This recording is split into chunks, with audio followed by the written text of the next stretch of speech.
Hello दोस्तों, क्या हाल समाचार। चलिए भाई, पिछली क्लास में हम लोगों ने जो है वो मौर्य वंश के बारे में पढ़ा था। तो मौर्य वंश के बारे में हम लोगों ने पढ़ा अशोक के कलिंग विजय के बारे में। चलिए आइए आप आगे देख लेते हैं कि उसके बाद जो है अशोक के क्या क्या कार्य रहे और किस तरह से जो है उसका हृदय परिवर्तन हुआ और जो है उसने जो है शैव धर्म को छोड़कर जो है वो बौद्ध धर्म अपना लिया। तो चलिए आइए इस बात को आप लोग थोड़ा ध्यान रखिएगा कि बौद्ध धर्म अपनाने से पहले जो है अशोक जो है वो शैव धर्म को जो है वो मानता था। चलिए आइए स्टार्ट करते हैं हम लोग मौर्य वंश।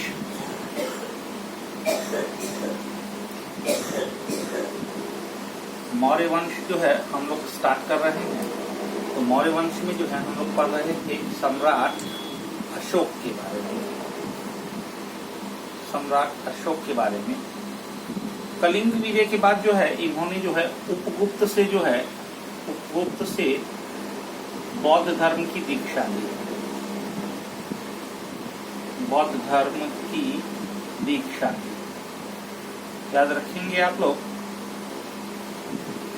इसके बाद जो है याद रखिए कि आजीवक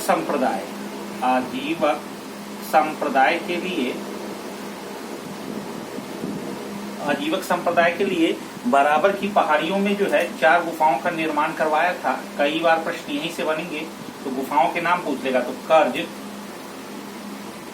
चौपार, सुदामा और विश्व झोपड़ी। और ये कहाँ है? तो ये बराबर की पहाड़ी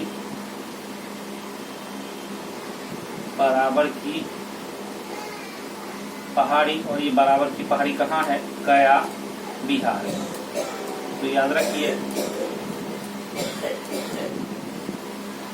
तो ये गया बिहार में है। इसके बाद जो है आजीवक संप्रदाय के जो संस्थापक थे, इसको याद रखिए, मखली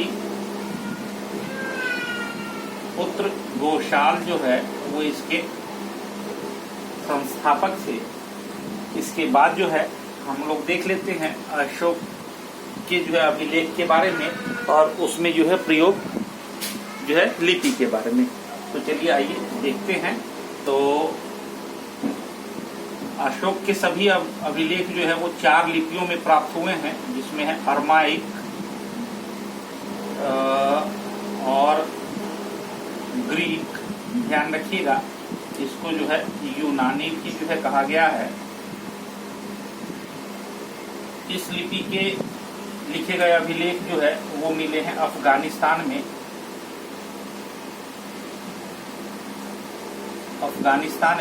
और अफगानिस्तान में जो है जो अभिलेख अफगानिस्तान से मिला है, अभिलेख को याद रखिए, कई बार प्रश्न बन जाता है। अभिलेख का नाम है सार-ए-कुना, जो कि कहाँ से मिला है? कंधार से मिला है। तो ये अभिलेख जो है ये अरमाइक और ग्रीक लिपि में जो है ये लिखा गया है। उसके बाद देख लेते हैं खरोष्टी लिपि है, जिसके अभिलेख जो है हम लोगों को पाकिस्तान से मिले हैं। तो आप लोग ध्यान रखिएगा, पाकिस्तान से मिले हैं। पाकिस्तान में जो है मनसेहरा जो है वो जगह है और शहबाजगढ़ी जो है जगह है, जहां से जो है खरोष्टी लिपि के जो है लिखे गए अभिलेख जो है वो मिले हैं। और संपूर्ण भारत में जो अभिलेख मिले हैं वो मिले हैं ब्राह्मणी लिपि में। तो ब्राह्मणी लिपि में जो अभिलेख मिले हैं वो संपूर्ण भारत से मिले हैं। वो मिले हैं संपूर्ण भारत से। याद रखेंगे आप लोग। तो कौन कौन से मिले हैं एक देख लेते हैं अभिलेखों में। आप लोग याद रखिएगा, कौशाम्बी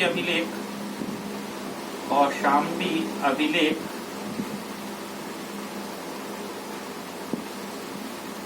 इसे जो है रानी का अभिलेख भी कहा गया है। रानी का अभिलेख कहा जाता है कि इस अभिलेख को जो है वो अशोक की रानी की कारुबाटी, उन्होंने जो है वो उत्कीर्ण करवाया था। इस अभिलेख पे इनकी भी चर्चा मिलती है, तो आप लोग याद रखिएगा। उसके बाद जो है एक याद रखिए अभिलेख रुम्मीदेई। रुम्मीदेई का जो है अभिलेख जो है आप लोग याद रखिए, ये अभिलेख जो है वो हम लोग को नेपाल से मिला है। और ये जो है इसे आर्थिक अभिलेख भी कहा गया है।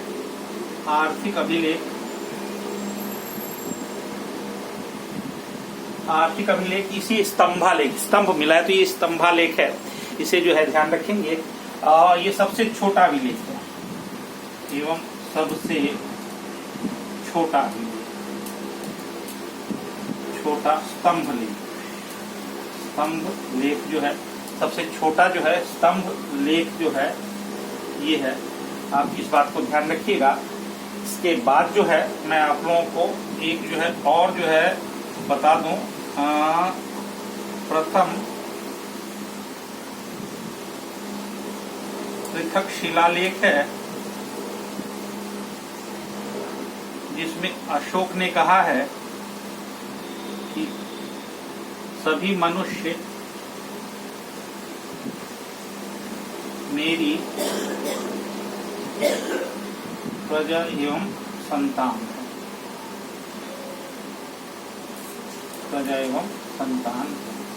तो इस बात को जो है आप लोग ध्यान रखिएगा। इसके बाद जो है देख लेते हैं कि इन अभिलेखों को जो है, इन अभिलेखों की खोज जो है किसने की थी। तो एक इम्पॉर्टेंट व्यक्ति है, नाम याद रखिएगा इनका, पी पेंथिलर है। ये जो है पादरी थे और 1750 ईस्वी में जो है इन्होंने अशोक के जो है 14 शिलालेखों की खोज की थी। अशोक के 14 शिलालेखों की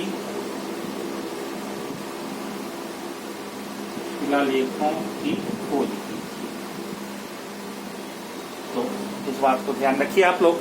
इसके बाद देख लेते हैं कि वो 14 शिलालेख क्या थे, क्यों, क्योंकि प्रश्न जो है आपके कहीं से भी बनेंगे। तो इस तरह से कीजिए कि 15-20 मिनट की जो क्लास हो तो इसमें भरपूर मात्रा में पढ़ लीजिए कि इससे रिलेटेड कुछ भी आए वो आप आसानी से जो है पेपरों में जो है वो कर सकेंगे।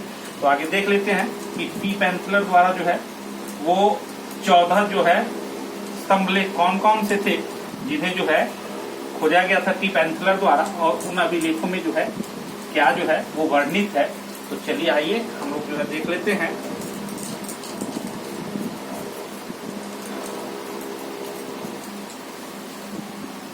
तो पी पेंथिलर को जो मिले थे 14, वो सारे के सारे शिलालेख थे।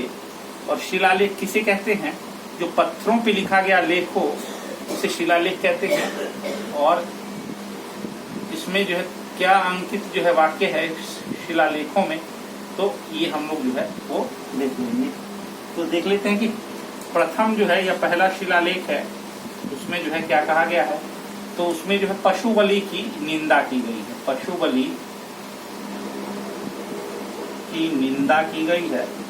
तो आप लोग जो है ध्यान रखिएगा। इसके बाद जो है दूसरा देख लेते हैं। तो दूसरे जो है शिलालेख में जो है वो कहा गया है कि मनुष्य और पशुओं की चिकित्सा का जो है, मनुष्य और पशुओं की चिकित्सा का जो है वो विवरण है।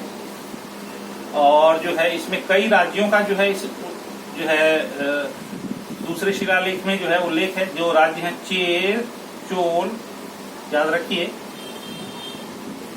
पांड्या, उसके बाद जो है सत्यापुत्र। तो ये कुछ राज्य हैं जिनकी चर्चा जो है वो दूसरे शिलालेख में हुई है। उसके बाद जो तीसरा शिलालेख है उसमें जो है अशोक ने कहा है कि हर 5वें वर्ष जो है 5वें वर्ष जो है अधिकारीगण जो है तो वो राज्यों का दौरा करेंगे, राज्यों का दौरा करेंगे और देखेंगे कि कहीं कोई दिक्कत और कोई तकलीफ तो नहीं है प्रजा को। उसके बाद जो है चौथे शिलालेख में जो है वो भेरी घोष की जगह जो है वो धम्म घोष की चर्चा की गई है। भेरी घोष की जगह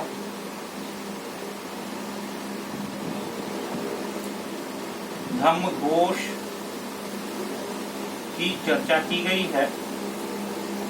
आप लोग ध्यान रखिएगा। इसके बाद जो है 5वां जो है शिलालेख, उसमें धर्म महामात्रों की नियुक्ति की गई है। धर्म महामात्रों की नियुक्ति की गई है। इसके बाद जो है 6ठा शिलालेख है, इसमें जो है कहा गया है 6ठा शिलालेख में जो है वो आप लोगों को जो है वो आत्मनिरीक्षण के बारे में जो है आत्मनियंत्रण की जो है वो शिक्षा दी गई है। 7वां और 8वां जो शिलालेख है उसमें अशोक की यात्राओं का विवरण है। अशोक की तीर्थ यात्राओं का विवरण है। अशोक की तीर्थ यात्राओं का विवरण है। इसके बाद जो है 9वां जो है उसमें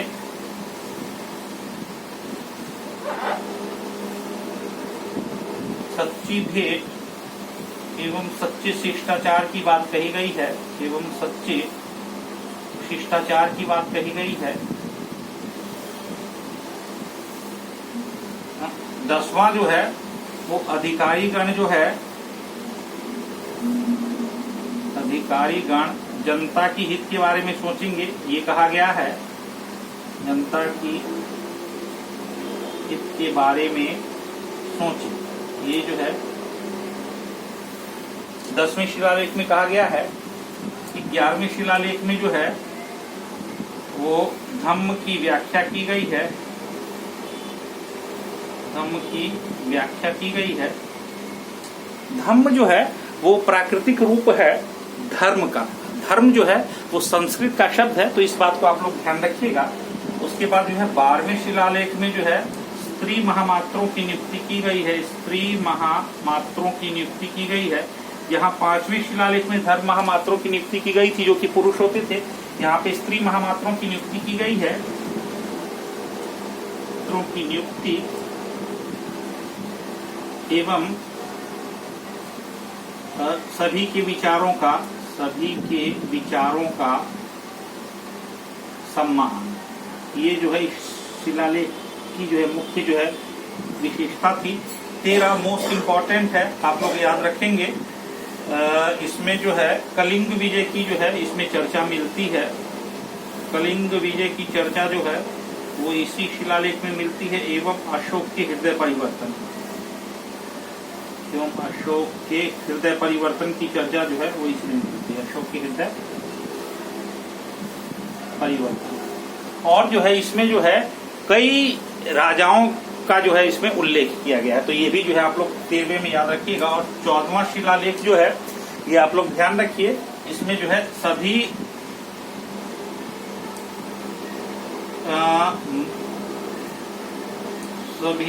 मनुष्यों को जो है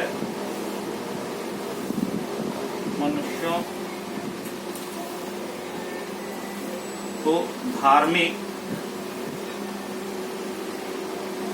जीवन जो है जीने के लिए जो है प्रेरित किया है। धार्मिक जीवन जीने के लिए प्रेरित किया गया है। प्रेरित किया गया है। तो ये 14 शिलालेख थे। इनसे जो है प्रश्न जो है किसी भी उससे जो है आपके प्रश्न बन सकते हैं। 14 है, कोई ज्यादा नहीं है, तो याद रखने में ज्यादा जो है कठिनाई होनी नहीं चाहिए। इसके बाद देख लेते हैं और अशोक के जो है कौन कौन से जो है वो लेख हैं। तो इसके बाद जो है हम अशोक के जो है स्तंभ लेख देख लेते हैं। स्तंभ लेख वे होते हैं जो कि स्तंभों पे लिखे जाते हैं, यानी खंभों पे जो लिखे जाते हैं। और इसके बाद जो है गुहा लेख होते हैं। गुहा लेख वे होते हैं जो गुफाओं में लिखे गए जो अभिलेख होते हैं, जो गुफाओं से प्राप्त हुए हैं, उन्हें जो है गुहा लेख कहा गया है। तो कभी कभी तो जो है यही सीधा सीधा प्रश्न पूछ देते हैं, तो छोटे एग्जाम है कि भाई गुहा लेख से आपका क्या तात्पर्य है। तो गुफाओं में लिखा गया जो अभिलेख है उसे गुहा लेख कहते हैं। चलिए आइए देख लेते हैं स्तंभ लेख। स्तंभ लेख और इसमें जो है अंकितवाद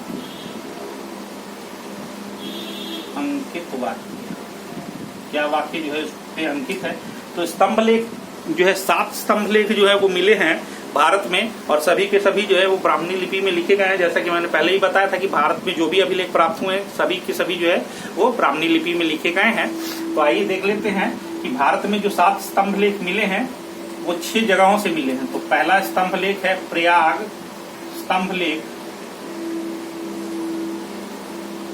प्रयाग स्तंभ लेख जो कि कौशाम्बी से मिला है। याद रखेंगे आप लोग, क्वेश्चन जो है कुछ भी बन सकता है। तो कौशाम्बी से मिला और अकबर ने जो है इसे अपने इलाहाबाद के किले में रखवाया है। तो कहाँ रखवाया है? इलाहाबाद के किले में। याद रखेंगे,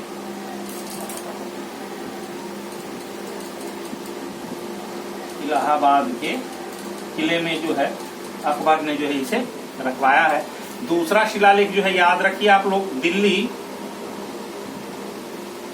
टोपरा।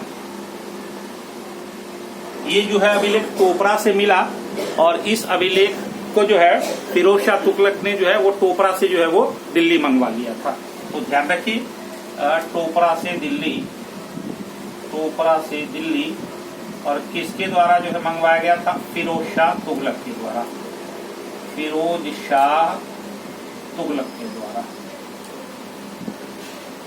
फिरोज शाह तुगलक के द्वारा। उसके बाद जो है दिल्ली मेरठ जो है स्तंभ लेख है, जो कि मेरठ में मिला था और मेरठ से जो है वो दिल्ली मंगाया गया, मेरठ से दिल्ली मंगाया गया, और ये भी जो है वो फिरोज शाह तुगलक के द्वारा ही मंगाया गया था।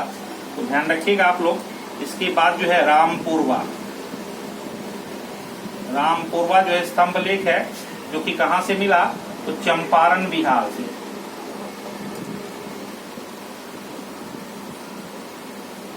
चंपारण बिहार से मिला। और कब मिला? तो 1872 में जो है मिला था। तो इस चीज को जो है आप लोग ध्यान रखिए। उसके बाद जो है